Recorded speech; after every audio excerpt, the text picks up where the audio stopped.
everyone, and welcome to Kick It to Scoops. I'm your host, Cooper Gretsch, the sole admin of AFL information, trade rumours and results. And oh boy, wowee, I've got a very loaded show for you guys and girls today. We've got plenty of segments to go through, but this is so big, so big that it must be addressed right up the top before I even consider bringing up anything else. It's just broken in the last 30 minutes or so as of this recording. I know when watching this is hours after. It's the big news today that one of the all-time greats, Lance Buddy Franklin, has retired effective immediately.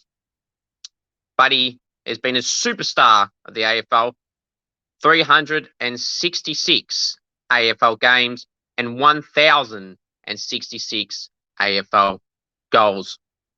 Buddy has had some great moments in the AFL. He has had the 13 from Hutto. He's had a lot of great moments. The Cal Hooker run down, chase down that Hooker could not do. Buddy has had some many big moments, and he just had a great career.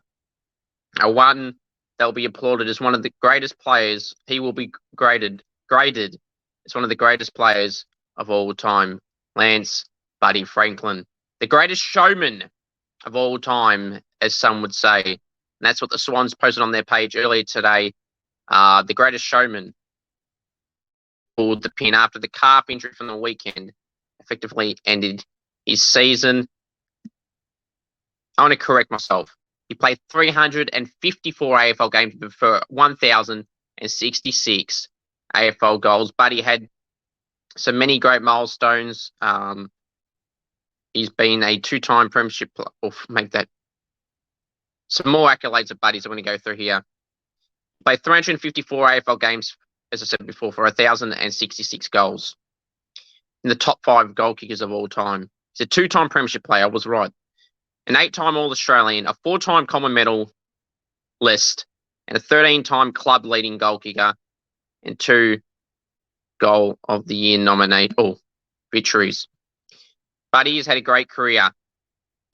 To quote the Swans and some of the commentaries that use this, the greatest showman of one of the most recent memories has retired effective immediately. Lance Buddy Franklin, congratulations, Bud, on a great career. Unfortunately, it ended the way you probably didn't want it to end, with a calf injury against the Bombers, but you had a great win. Your team had a win. So, some minor victory there for Bud. Congratulations, Buddy, on a great career.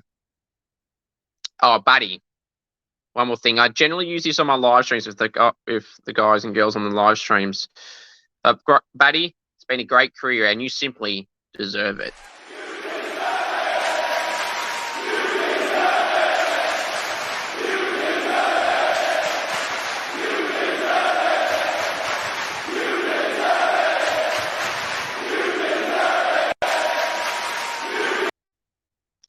Well done, Bud. Great career. Now, on the show today, Kick It to Scoops, Season 3, Episode 21, we've got the world-famous segment Scoops Goes Bang, and I'm going to be banging on about Luke Beveridge and why his time at the Bulldogs should be up. And Allir, Lachie Jones collision in the showdown. Both looked absolutely KO'd. Allir did not have a concussion test. Lachie Jones did, apparently was cleared, and then was out with migraine. I'm going to go through that in a second. I'm going through my team of the week, my Supercoach Talk, what a great round it was. I'll get to that later. Obviously, review the rounds that's gone and upcoming. But first off, I want to start with this. You want me on Cameo? Head to cameo.com/Cooper G. Want me to roast a friend? Wish someone happy birthday? Anything at all? Cameo.com/Cooper G. I'm available for you to put in your requests. I also want to aim for 23 likes for this video. A Buddy occasion. It's Buddy's night to celebrate. It's his special night in his career. So I want to aim for 23 likes on this video. So drop it down below.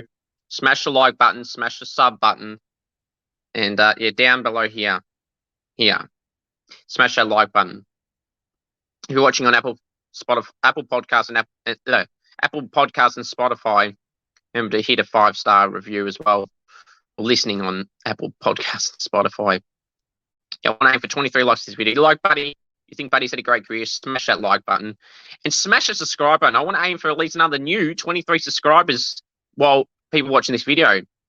There's over 60% of you that watch these videos that are not subscribed. So please go smash that sub button. Once we hit 3,000 subscribers, I will be doing a special giveaway. Prize giveaway. I'm looking at one of the prizes, and boy, oh boy, wow, wow, it'll be a prize that you want to get your hands on, your mitts on, whatever you want to call it. But yeah, all right, let's move on. Oh no, calm down. Now, my next guest on the announcements, I'm very excited to announce these next guests on the podcast. All I can say is later this week, in the back end, between Thursday and Sunday, jeez, be prepared some more content over the next week. Providing everything goes to plan here, I should have at least 2 to 3 special announcements over the weekend and just before the weekend. Between Thursday and Sunday, don't go anywhere. Turn your notifications on for YouTube. Subscribe on here. Facebook, AFL information, trade rumors and results. Instagram, AFL info live. Go subscribe and follow all my channels that I've just mentioned there.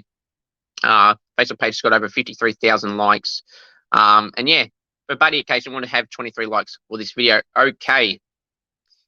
It is time for the world of famous segment. Scoops goes bang! Oh, the Bulldogs. He choked a 6-goal lead. Again. I'm not so much talking about this game alone. This opinion that I've had for a while has got nothing to do with how the Bulldogs went on the weekend. It was just further proof of another game of why Beveridge should be sacked. Beveridge's past his use by date of the Bulldogs. How you could have that midfield, that forward line, that back line is crap. But you have every other position locked and loaded and perfect.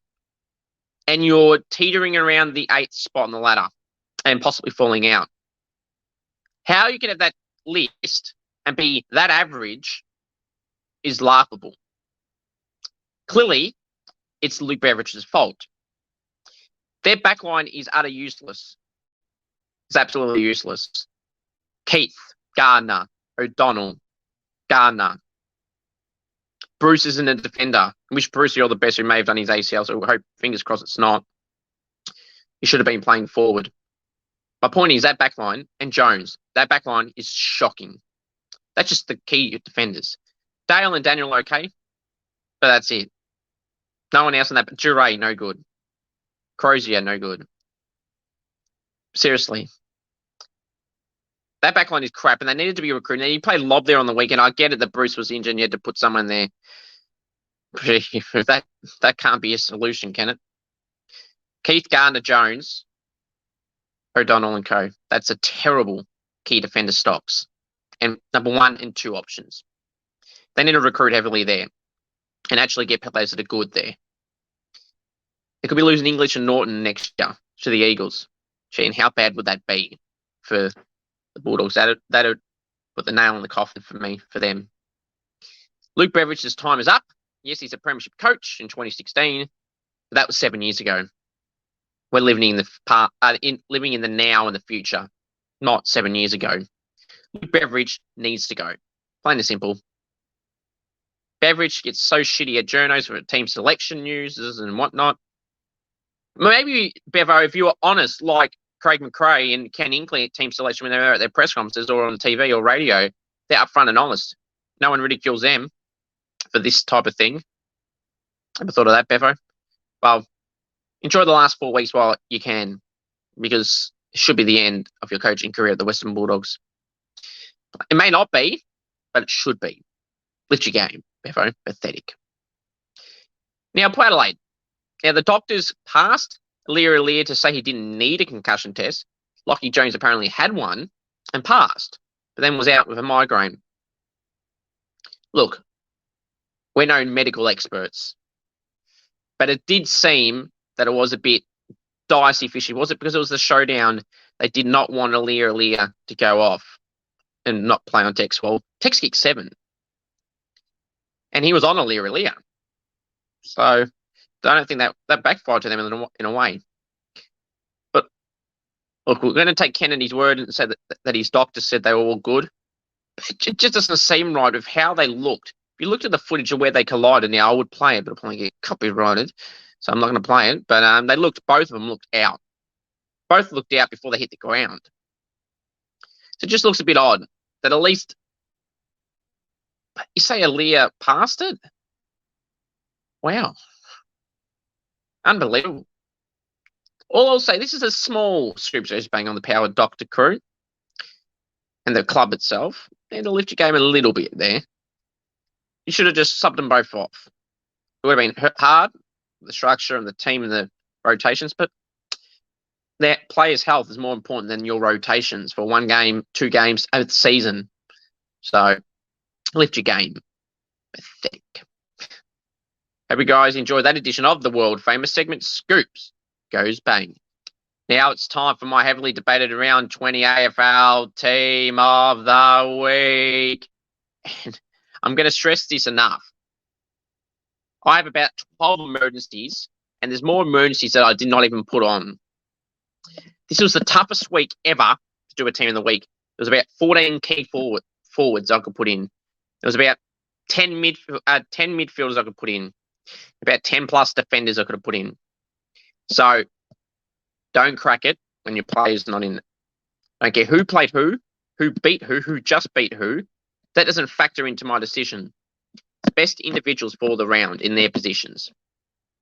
So from the back line first, the pockets, Jake Lloyd and Jacob Wiedering. Fullback, Alex Pearce. Halfback on the flank is Nasiah Wanganeen Malira and Bailey Dale. Centre half back, Sam Taylor. Wingman, Lachie Whitfield and Errol Goulden. Centreman, Adam Treloar. Half forward line, the flankers, Harrison Petty and Toby Green. Centre half forward, Tex Walker. The pockets, Dan Butler, and Luke Bruce. And full forward, Charlie Curnow. The ruckman. This was all very hard. I could put 4 ruckmen here in one spot. Can't, unfortunately. The ruckman, Max Gawn. The Rovers, Brad Crouch and Matt Crouch, back where they belong. The same team in the same position. The interchange, Jared Witts, Cole Langford, Harry Sheasel, and Zach Merritt. The sub, Stephen Canelio. Now, the long list of emergencies. Ben King, Kieran Briggs, Tim English, Francis Evans, Joel Amati, Luke Davies-Uniacke, Tom Liberatore, Lachie Ash, Wayne Malira, Zach Butters, Jeremy Howe, and I could have even added Andy Brayshaw.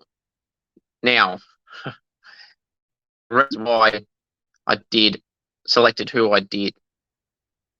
Jake Lloyd, 31 disposals of halfback, decent efficiency, high 80s, early 90s, I think even. Deserved a spot in the team there. And a great last month is Jakey Lloyd. Alex Pearce was dominant on Hawkins and Cameron. Had about 18 disposals, had about 10 intercept possessions and 15 1%, or something like that. It was extraordinary from Alex Pearce and deserved a spot in the team. Jacob Wiedering, he was on Brody Myercheck, who did absolutely nothing and was pretty embarrassing if you ask me. Brody Myercheck had a red L on the weekend, and Wiedering had about 15 disposals, about 13 intercept possessions or something like that, and 10 1%ers. Like Pearce, deserved a spot in the team. Nasiah Wanganeen Miller kicked a goal, 33 disposals, high efficiency. Another lock for the team of the week from Nasiah. Sam Taylor, freaking awesome on the Bulldogs forwards, Norton, the forward Norton and Jamara. Fantastic. He had like 18 disposals himself, about 15 1%ers, 15 intercept possessions, 8 or 10 marks, and about 4 of them contested. Absolute bloody lock is Sam Taylor, all Australian contender for sure too. Bailey Dale had 37 disposals, so decent efficiency, deserves a spot in the team. In tough conditions, his efficiency was more highly rated than some other weeks. We still rate his efficiency in the 80 range in general. But in Ballarat, swirly wind and all that. Fantastic game from Bailey Dale and his team that choked a 6-goal lead. Lachie Whitfield, 36 possessions. Absolutely awesome. High efficiency, was a game changer, along with Toby Green. Centreman Adam Treloar was the Bulldogs' best player with Bailey Dale. 2 goals, 34 disposals. Decent efficiency too, and I think it's around 80%. But again, for those conditions, had to deserve a spot on the team. Errol Goulden, 39 disposals. Had a great game. High efficiency as well. There's a spot on the team, a lot of clearances. Same with Treloar, by the way. Harrison Petty kicked 6. What more can you say? Tex kicked 7. It was a lock. Toby Green kicked 5 with 19 disposals. He was POG. One of the greatest players this year is Toby Green. Tex, going back to Tex, kicked 7 goals, 2 I think it was. 20 disposals. Tex is having a great year. He just got a contract extension another year lately. So I done Tex. Bartler kicked 4. 17 disposals, was a great player on the weekend, one of the Saints' best players. Charlie Kerner kicked 7. Lock. Bruce kicked 6. Lock. Max Gorn kicked 2 goals and 24 disposals. I think 22 of it was contested. Almost. I won't say it was a lock because Jared Witt, Tim English, and Kieran Briggs. The reason Briggs didn't get in is because English probably had the better of him at the start of the game, and then Briggs tore the last quarter, which eliminated both of them. And then Witts, I wanted to fit in because Witts late in the third quarter had 17 hitouts to advantage on Oscar McInerney, so deserves a spot on the bench as well. That's why Witts is there, so that's why Gorn's there as well. So they've eliminated them two for now. The Crouch brothers, Brad, 3 goals, 33 disposals, a lot of clearances, 10 score involvements. Deserves a spot on the team. Brad Crouch had a great year. Go check me out my match day vlog too. It's one of my most recent videos, and I might even pin it down below. Had a great game, and you see some of his highlights in my match day vlog. He was absolutely awesome. His brother Matt, back in the team the last few weeks, 32 odd disposals, 91% efficiency for Matt Crouch. Absolutely awesome. Like 10 clearances, 8 of those stoppage clearances, but still, freaking great game from Matt Crouch. He had his doubters, and I have not been one of them. I've always rated the Crouch brothers have been highly underrated for a long time. BNF winners. Show some respect and put some respect on their name. Awesome. Interchange show, which I already mentioned. Cole Langford kicked 5, served a spot on the team. Harry Sheasel had 31 disposals. He was part of the Roos comeback that almost happened against the Eagles. The Eagles won. How good is that for the Eagles fans? I know some Eagles fans that are pumped about it. And Zach Merritt, 39 disposals, served a spot on the team. And Steve Cornelio had about 32 disposals or 34 disposals, served a spot in the team as well. Look, Ben King and Kieran Briggs, Tim English, Francis Evans, and Joel Amati all deserve spots in the team. Amati and Evans kicked 4. King kicked 5. English and Briggs, I just mentioned about him. Davis Uniac had 30 disposals at 8 clearances, 600 metres gained, a decent efficiency. I wanted to put him in, but I just simply couldn't. Pretoria, 34 disposals, did decent as well, 22 contested, but couldn't put him in. Amati kicked his goals early. Lachie Ash had 32 odd disposals, decent efficiency, but couldn't put him in. Wayne Miller had 32 disposals off halfback, couldn't put him in. Zach Butters had 32 disposals, had decent efficiency, 86%, couldn't put him in. Jeremy Howe, experiment at 3 goals in the last quarter, 3 goals and 17 disposals. I couldn't put him in. It was very, very hard to pick a bloody team of the week. But that's my team of the week. Leave it down below what you guys and girls think. Now it's time to go review the round 20 games. It was the round of upsets for many. I did pretty well on my tipping. I got 5 out of 9. I know a lot of people got lucky to get 3. I got 5. I got the Giants over the Bulldogs. I got the Swans over the Bombers, and I got the 3 Sunday games: Saints over Hawks, Melbourne over Richmond, and the Eagles over North. Pretty pumped about that. But let's go review those games. Started all the way back on Friday night. The first upset of the round, it was the Pies 76, defeated by the Blues 93, Carlton by 17. Adam Chera was so damn good in the first half. He had 20 disposals and scored 102 Supercoach points. Had an injury in the third quarter. I think it was hamstring. I can't exactly remember the time, but I hope he misses this week against the Saints. He's been in great form. He's been their best player this year with Curnow for sure. He was great. George Hewitt played his 150th game, one under Georgie boy. Pies Mychick was terrible. McStay kicked a couple. DeGoey was like Nick Dacos was well held again. A lot of clubs got to look at tagging Nick Dacos now. He doesn't seem to be able to break the tag. Still gets about 25 disposals, but he's not having that impact as he does when he's not tagged and having around that or more but disposals. The Blues were too good. Charlie kicked 6. He was awesome.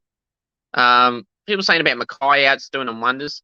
No, and I will certainly not be trading him. People that want to trade out Harry Mackay is completely stupid from a Carlton point of view. That'd be the dumb thing to do. Tom DeConing re-signed for 2 years. What a shock that was early in the week. He had a quiet game, but that was a big twist. A lot of people, including myself, thought he was absolutely gone. And, well, we were absolutely wrong on this one, but it is what it is. Everyone said he was going, so not the only one. And I wasn't guessing. I was going off facts. So clearly something changed there with Mackay, someone on big money that's going to leave. Hence why that was the case there. But yeah, great win for Carlton. They've got to give them credit where it's due. Collingwood tried to come back, but Carlton were really too damn good. Now, what a game it was in Ballarat. The Western Bulldogs choked a 6-goal lead, and that was personally great to see it happen. Western Bulldogs 73. Sorry, Bev. Defeated by the Giants 78. GWS by 5 points. Toby Green. 4 goals, I think it was 4 goals in the third quarter. He was part of the comeback. He was freaking awesome as always. But Kelly, Whitfield, Ash, Taylor, Briggs, Bedford, who had a pretty good game as well. The comeback, they never surrender. They fight until the end. They're greater than the rest. It's in their bloody song. I've been saying for months now, since like round 2 or 4, the Giants are the dark horse for the 8. A lot of people tell me, oh, you're kidding yourself. They've had one bad game this year against Collingwood at the G, like around 6 or something. And even had the commentary crew on the weekend finally saying what I've been saying for months. They've had one bad game. I think it was Dwayne Russell, it might have been, whoever it was, regardless. They've been listening to me. I've been saying it for months. The Giants will make the 8. By Carlton the last game, which would be interesting in Marvel. But GWS will make the 8. There's probably only one team that can fall out at the moment, and I think that may be the Bulldogs. But we digress. If anyone falls out, it'll be the Bulldogs, I think. But great win. Liberatore and Treloar were the Bulldogs' best players, along with Bailey Dale. Great win for the Giants, and concerns for the Bulldogs. And Luke Beveridge, as I mentioned earlier, should be given the arse. And another upset. It was the Dockers giving the Geelong Football Club, the old Heath-ho in Geelong. This is the second time this year the Dockers have beaten Geelong. It's the second time they've beaten them in Geelong in the last 2 seasons, this year and last year. The Dockers play that ground well. The Dockers 71, Geelong 64.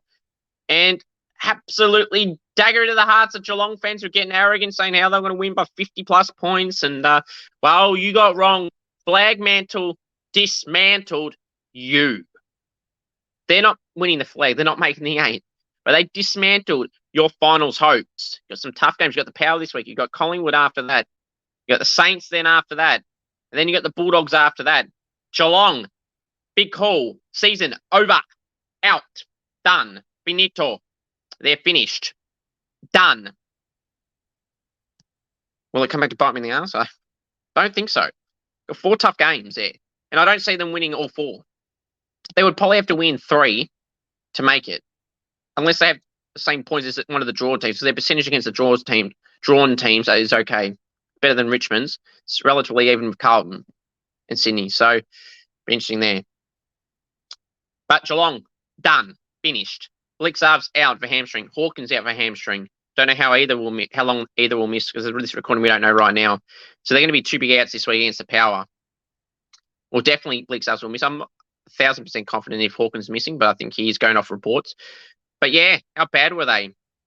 Couldn't even really tell you that Geelong had any good players. Maybe Tom Stewart, maybe Stanley to a degree, but that's him. It was the Dockers. First goal from the bench. Geelong, how good was that? I think that was the goal that put him in front at the end, the last 5 minutes or so. Freddie with a magical moment for the Dockers. The Gary Ablett pocket, as they say. But Gary kicked a goal like that. Frederick done it as well. It's great. So Wrong and Brayshaw. Terrific. Josh Corbett did all right in his second game as a Docker, or third game as a Docker.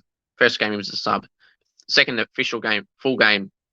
So Dockland did pretty well, 2 goals. Just a great team performance from the Dockers. Hayden Young had a great game. Alex Pearce was awesome on Cameron and Hawkins. He destroyed them, as I mentioned earlier. The Dockers gave them the old Heath Hogan. Great to see for the Dockers. And just puts a bit more respect on their respectable, respect on their season to a degree. Obviously disappointing for them. Next upset of the round, the Q Clash belonged to Took Miller, Ben King, Will Powell, and the Suns. The Suns 96 defeated the Lions 55. Gold Coast by 41 points. You heard that correctly. All hail the King, Ben King. 5 goals. Ben King 5.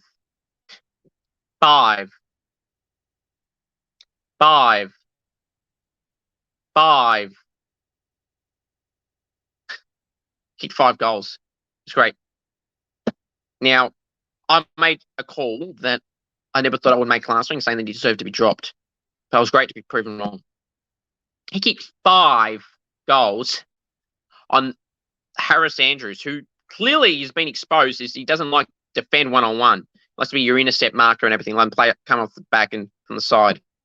They exposed Harris Andrews, Ben King did. Great work from the club. Powley was great. Ainsworth was good. Collins was good in his 100th game. Went under him. Powley, Witsy, my man Witsy was great. Took was awesome. Noah Anderson was decent as well. Matty Rao was okay. All-round great performance from the Suns. Keep their small final chances alive again. I know a few Suns fans, and it's just interesting to know, eager to know, will they make it? They don't expect to, but they didn't expect to beat the Lions. And, well, now the tables are turned again. Suns are a small chance again. Unlikely, but mathematically possible. If you're mathematically possible, you can technically still make the 8. But I don't think they will. It was great to see, though, for them. Great victory for them. Now, the next game we're going to go through. Oh, Josh Dunkley was the Lions' best player. And that was it, really. Chris Fagan will not be happy. Saturday night at Marvel Stadium, it was the Bulldogs. It was the Bombers and the Swans. Essendon 99, defeated by the Swans 101. Swans by 2 points. In what is now, obviously, I mentioned earlier, unfortunately, Buddy's last game, done a calf injury early. So congratulations to Bud again on a great career. But he goes out as a winner, as he is. The team was good, though. The Amati party kicked 4. Paps kicked a great goal late. That bounced just in front of the goalpost. It went in. Goulden was terrific. McLean in the ruck was okay at times. So it was a great win for the Swans. And they keep their finals hopes alive again as well. We'll go through the ladder after this. The next Saturday night game, it was the showdown. Adelaide 112 smashed the Power by 47 points. Port Adelaide scored 65. Another upset. Butters was good for the Power. Francis Evans, the tank, Frankie Tank Evans, kicked 4 goals and 11 disposals. Pretty good. So was Butters with 32 disposals. Outside of that, not really many more contributors on the night. For the Crows, it was Matt Crouch. It was Tex. It was Dawson. It was Laird. They had some great performances.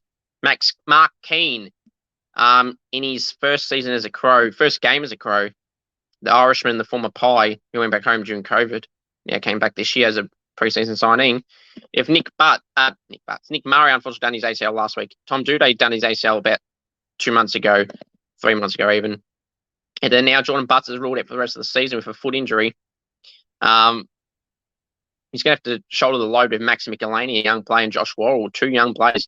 Very inexperienced backline. Could that get them exposed? If they are to make the finals, if they do, is that where it's going to hurt them there? 3 inexperienced players. Mark Keane's the most experienced, and he's not really experienced. So, very interesting there. That where clubs may get advantage of the Crows there.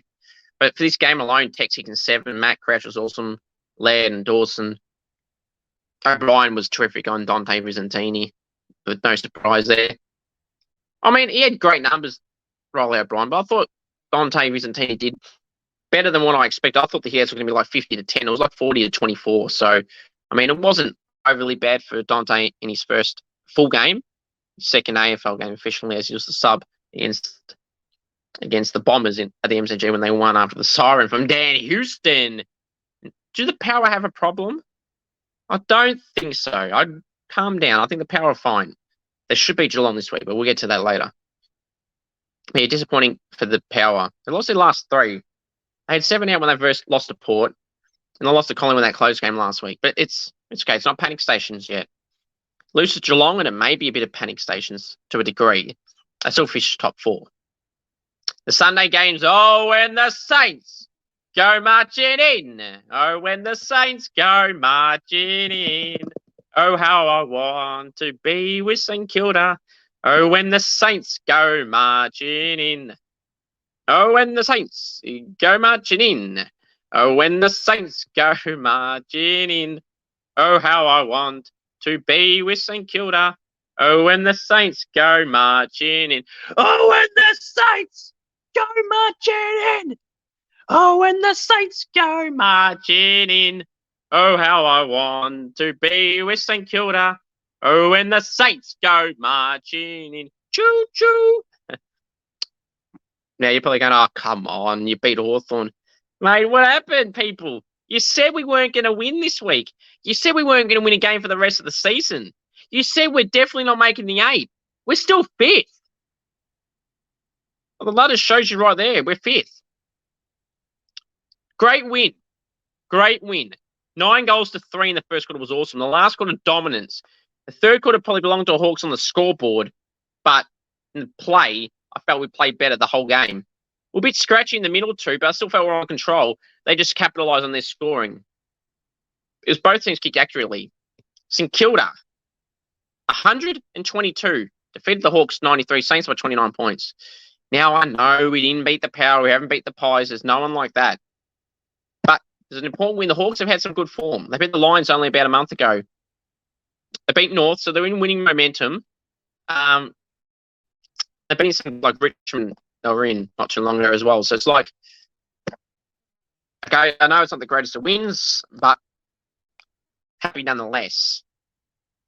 Brad Crouch, 3 goals, 33 disposals. He was bloody awesome. Butler, 4 goals and 17 touches was awesome. Higgins got into it in the last quarter and a bit. Kowalski was pretty good, and the side wang and Lear was good. Jack Sinclair was good again. What a surprise. No surprise, he's a gun. Jack Sinclair, contender for the he's a lock for the All-Australian and a contender for the Brownlow. You heard it here first. There you have it. It's true. Luke Bruce for the Hawks, 6. He was terrific. Will Day in his 50th game. Well done, Day. Will Day. He did all right. Kicked a goal in his milestone game. Bruce was decent. Sicily was well held by Cooper Sharman, who had a good game, kicking a couple. Unfortunately, he's hammy at the end. Brad Hill should be back next week, said Ross. Max King should be back next week, said Ross. Timmy Membry should be back next week, said Ross. The Cavalry is returning. Hill, King, and Membry. Awesome. But that's Carlton. We'll get to that later. And, yeah, all aboard the Filippo train and the Saints train. That's just a fact of life. Yeah. All right, calm down, gents. The Richmond Football Club and the Demons. Richmond 98, defeated by the Demons 130. Melbourne by 32 points. Well, the score, if you just look at the score and you go like, oh yeah, Richmond will no hope. Well, they were. They were the better team for the first half. They're up by 20 points at halftime. Relatively even at 3-quarter time. It's the last 15 minutes of the last quarter. What the hell happened, Richmond? Considered like 6 goals to none. That's where I lost it for him. Matty Coulthard, his first goal's one under him, late in the third, but came back on as a sub. Why he didn't start, I don't know. Why Cumberland didn't get in, I don't know. Grimes had a shit game. Gawn was good. Petty was good. He kicked 6. Yeah, Richmond, their best player was probably Dustin Martin. He kicked 3 and had like 17 in the first 3 quarters or so. He had a decent game. But yeah, it's Richmond's final chance over. We'll get to the ladder in just a second after this next game. The Eagles, 72, defeated the Roos, 67. West Coast by 5 points. I know our good mate Shannon, who goes for the Eagles, he was up and about last night. He's telling me to fire up the live stream last night, hours before, because he was pumped that his Eagles got the win by 5 points. They had a 4-goal lead at quarter time. They blew it almost. The Roos got pretty much level pegging then. Roos dominated the second quarter, got it to about even at half time. Then the Eagles shot out to about 31 points up at three-quarter time. Oh, they almost choked it. Sheasel, he almost kicked the goals around post height. But they didn't get a win for Ratton's final game as coach. Clarko will be back this week against Melbourne. Both teams have lost 15 or 16 in a row. And the Eagles' losing streak is over. The Roos' losing streak continues. Yeah, great for Adam Simpson. All the shit they've copped. Bailey Williams was decent. Dom Sheed was good. Andrew Gaff was good. Jamie Cripps was good. Jack Darling had one of his better games in his last few seasons. It's just great to see for the young Eagles like Hewitt and Noah Long and Elijah Hewitt and that getting taste of victory. Some for the first and second time. Jack Williams. Great to see for the Eagles. And let's see if the media in WA shuts up for a week. I don't think they will. They can't help themselves. But one on to the Eagles who gave the Roos the old heave-ho. Luke Davies-Uniacke and Harry Sheasel were the Roos' best players by far. There wasn't many other good contributors. And congratulations to the Jack Zeeble, who announced his retirement. I think he'll play, if he plays the rest of the season, he'll play 280 AFL games. So done, Zeeb's on a great career. Ultra reliable is Jack Zeeble. To be only 32 and played what will be at the end of the season 280 games, it's a testament to himself for his fitness, his commitment, his performance on the field. It's just ultra reliable. If he kept playing just what some played at 35, 36, that's 3 to 4 more years. That's about 80 more games. He could have played about 360 AFL games. Credit to Jack Zeeble. Well done, Zeebs. Have a great future. He's going to be an all-list manager and coaching the women's team at North Melbourne, I think, so in some capacity. So well done, Zeebs. Hopefully they name you as the bloody, not as a sub in the last 3 weeks. That'd be pretty, not 4 weeks. It would be pretty respectful when you think Rats. See what Clarko does. But yeah, the Eagles got the win there. Now let's go through that damn ladder. Let's go through that ladder with 4 rounds to go. I'm going to go skim through. I'm going to do it in chunks here. So the top 4 is set. It's going to be Collingwood, Port, Brisbane, and Melbourne. You got Collingwood on 64 points, Adelaide on 56 points, Brisbane on 52, and Melbourne on 52. Melbourne is 0.9% behind the Lions, and they're about 15% better than the Power. So if the Power lose to Geelong, and Brisbane win their game, and Melbourne win their game, Port could go to 4th. Collingwood is staying on top. So that's that bracket. Then there's, sorry about that. Then the next bracket, we'll just go to the bottom 4 for a second here, from Freo down the West Coast. Freo will likely finish 15th, or maybe 14th or 13th at best at the end of the season. The bottom 2, the race is interesting. You got North on 8 points and Eagles on 8 points. The Eagles have 17% less exactly to the number behind the North. So they would have to win another game and North don't. I don't see West Coast winning any of their final games. So the race for Harley Reid is on there. If they keep the pick, that is West Coast. North definitely would. They're trying to get Rolly Sanders. That's absolutely unbelievable. Go check out my draft video too, if you haven't already. Now from 5th all the way to 14th, all possibility to make the finals.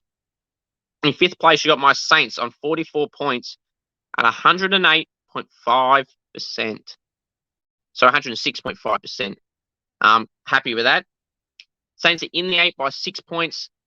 4 tough games coming up, I suppose, if you want to count them. Carlton, Richmond, Geelong, Brisbane. The Brisbane games at the Gabba, the other 3 are at Marvel.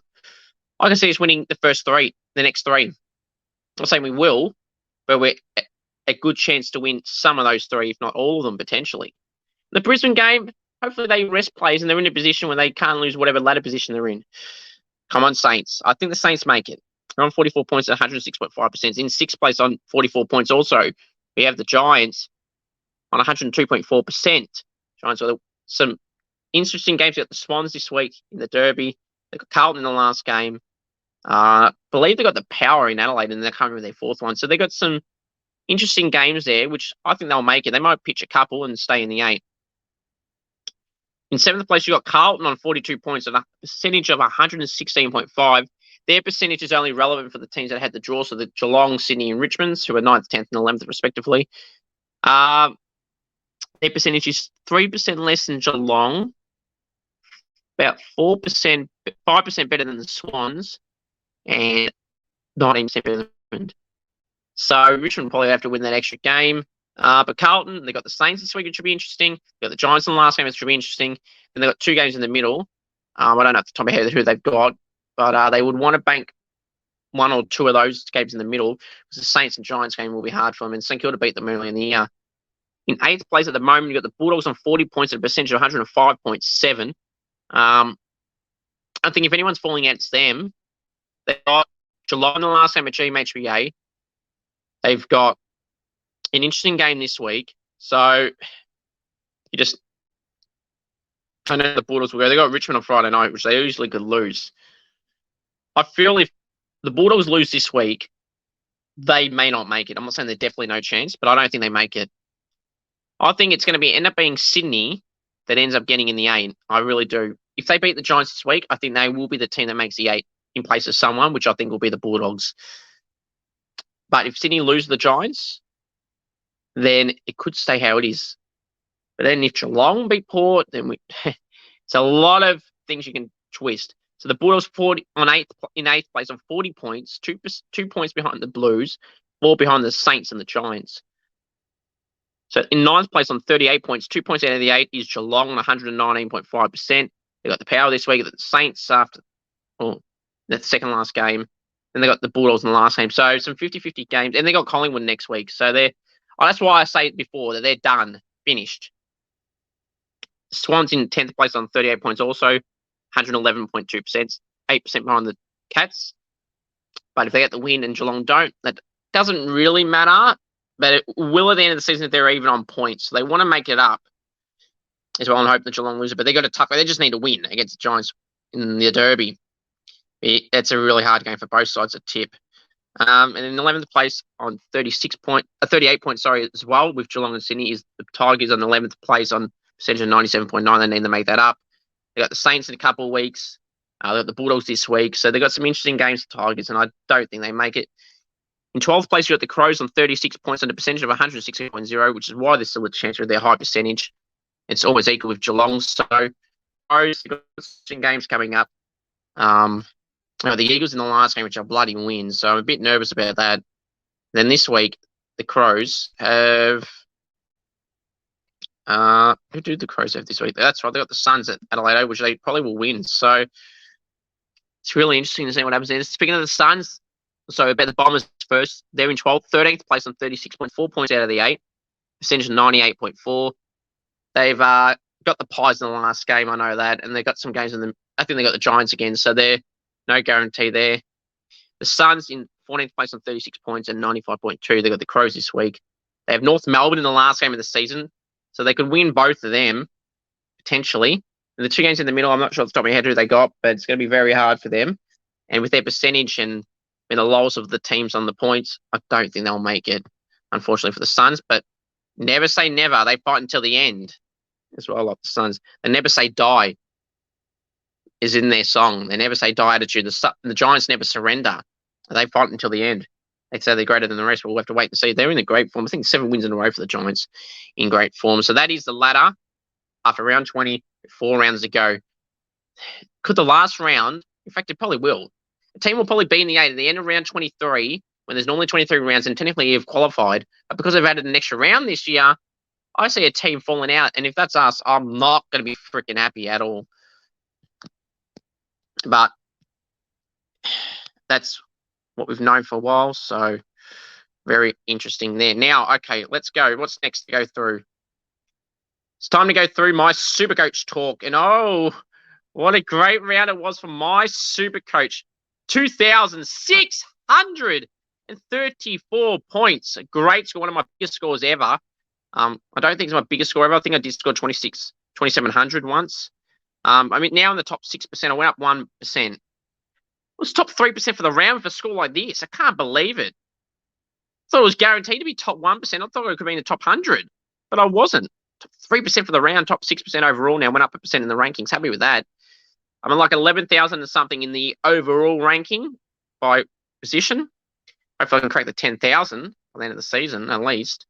Had a great year. I'm pretty pumped with myself. Still got 3 trades left. This is still my team. Dawson, Sinclair, Stewart, Dacos, Day, and Ryan. I was staying on those plays. Mullen and Constable stay on the bench. Now, this is the position. I'm going to go to the forwards for a second. Well, Rucks, Briggs, and Witts, they're staying. Benches, Moyle. Forwards is Butters, Sheasel, Canelio, Rosie, Torino, Gordon, Bench, Ryan, Marrick, and Blake Drury. I'm keeping that. The midfield bench here is interesting. We go through the on-field first. Rory Laird, Andy Brayshaw, Lachie Neale, Christian Petrarca, Caleb Sarong, Jack Steele, happy with. But Paddy Cripps and Matt Rowell, I'm looking at getting rid of. More now favouring Rowell. Now, I'm wanting to get someone like a Zach Merritt or a Josh Dunkley back in. But I've got 70,000 left over with a player I trade out. So I feel like 26,000 short for Zach Merritt. I could get a Darcy Parish, but I could downgrade Fletcher. We've got here Fletcher, Roberts, and Angwin. I could downgrade Fletcher, and get a Luke Nankervis or something like that. Have Angwin and Nankervis as covered for the rest of the year. I've got 3 trades left. Use the 2, downgrade Fletcher to Nankervis, then grade Rowell to Dunkley or Bonampally or Merritt. Because they got Essendon in the north. West Coast and north, the Bombers do coming up. Interesting one. Do I just burn one trade and get Parish for Rowell, which I can do? But then is that worth an upgrade of $45,000 for someone that's going to score very similar? I don't know about that. So I'm really tossing and turning what I do here. I might just burn the 2 trades and do Fletcher to Nankervis and then Rowell to a Bonampally or a Merritt or a Dunkley. So I want to get someone that averages a fair bit more points than Rowell. Rowell's averaging around 103. Parish is like 106. It's like it's not really a big upgrade at all. So it's like, why waste 45k in a trade for getting something that's very similar just because they're playing 2 bottom teams coming up at North and West Coast? It's like, I don't think I'll bother. Yeah, if I got Merritt, it wouldn't be for that reason necessarily. It's because of how he's scoring. So I might do that trade. I haven't locked that in. So we're just going to keep an eye out for that. So right now, officially, with 3 trades to go, 70k in the bank, question mark over my trades for this round. All right. Now, comment down below what Supercoach questions you got and how many trades have you guys got left? How are you feeling heading into the last 3 weeks? Some rounds of finals might be starting soon. So if you're in league finals, good luck in that. Just say if you're facing me, I'm not going to go easy on you. I'm going to make sure you lose. But yeah. All right, now it's time to preview around 21 games. Now, it's going to start Friday night at Marvel Stadium. It's the Bulldogs hosting the Tigers, 8th v 11th, 7:50 at Marvel Stadium. I'm tipping the Tigers here. Feeling they've been in a bit of better form than the Bulls. The Bulls are a bit scratchy. They just choked a 6-goal lead against the Giants in Ballarat. We should have been a bit better. They blew away in the last 15 minutes. It was just disappointing in the last quarter to lose by 31 points or whatever it was. Yeah, I'm going Richmond here. You want some to say an upset, but it's not really an upset. Saturday at Marvel Stadium also, it's the Bombers hosting the Eagles, 1:45 Vic time on Saturday. Bombers will win there, unfortunately. Adelaide Oval, Saturday, 2:10 Vic time at the Adelaide Oval. It's Crows hosting the Suns. I'll be going the Crows there. You might start to hear some retirements too in the next 4 rounds, so just keep an eye out for that. Started with Zeeble and now Buddy today, so there'll be more, I'm sure, floating over the next 4 weeks, and you'll be first notified on my Facebook and Instagram pages, AFL Info Live Insta, AFL Information, Trade Rumors and Results on Facebook. Another easy game is the Hawks hosting the Pies, 4:35 with the MCG on Saturday. I'll be tipping the Pies there easily. Saturday night at GMHBA, 7:25 big time, is Geelong hosting the Power. Geelong are favourites somehow, but I'll be tipping the Power, even though it's in GMHBA. If the Dockers can beat them, the Giants can beat them there, well, you would think the Power could too. I'll be tipping the Power to bounce back. Butters, Rosie, Dersma. They need Lysett back, even though he's not a good ruckman right now. He's done. But they can't have the young ruckman here. That's just stuffing them about at the moment. So I'm going to the Power there. The Sydney Derby. It's the Giants hosting the Swans at Giants Stadium, 7:30 p.m. Victorian time. 2 great games on Saturday night. Hard to watch both again. Flick between both games. I'll be going the Giants here. Keep their winning streak going. It'll have to end eventually. But if anyone can do it, the Swans can do it. It's their arch rivals. Toby Green beat them late last time, kicked that great goal. So can Toby fire again and fire it up for the Giants as he does every single week? I'll be tipping the Giants here, but it's bloody hard to tip that one. This one's not hard to tip. Sunday, 1:10 Victorian time at Blundstone Arena in Tasmania. It's North Melbourne hosting the Demons. The Demons will win there and secure a spot in the top 4. Potentially could be second or third after the round, depending on how Brisbane and the Power go. Sunday,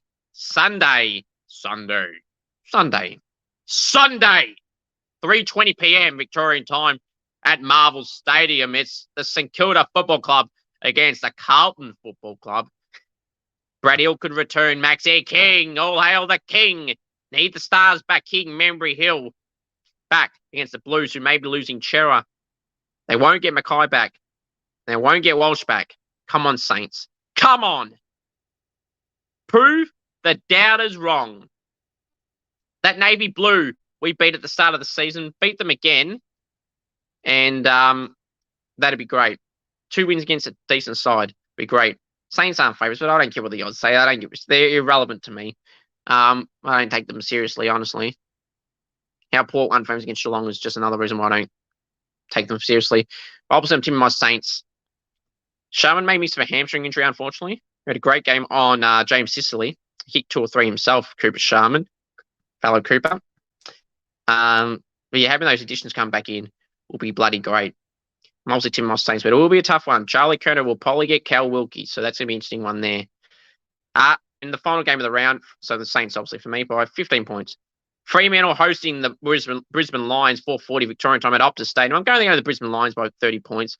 So the Dockers at some chance because they're at home, but I think Brisbane will just be too clean and skilled for them. All right. My final thoughts, everyone, is simply this. You want me on Cameo, head to cameo.com/CooperG. I'm going to roast a friend, wish someone happy birthday, anything at all, cameo.com/CooperG, and I will fulfill your requests if they're appropriate. And remember, as I said off the top, new special guest announcements from Thursday to Sunday. Expect probably maybe 3 announcements. And remember, Buddy Franklin has effectively immediately retired today, and he's just about to have his press conference, which I'm just about to go watch. So thank you all. Until the next video, have a great one. The most important thing of all to remember is go the Saints, and of course acknowledge me, the one, and congratulations to the greatest showman in all time, Lance Buddy Franklin, who is retired effectively immediately after many years in the AFL. Congratulations, Bud. Great career, great person, and one of the greatest of all time, the greatest showman of the modern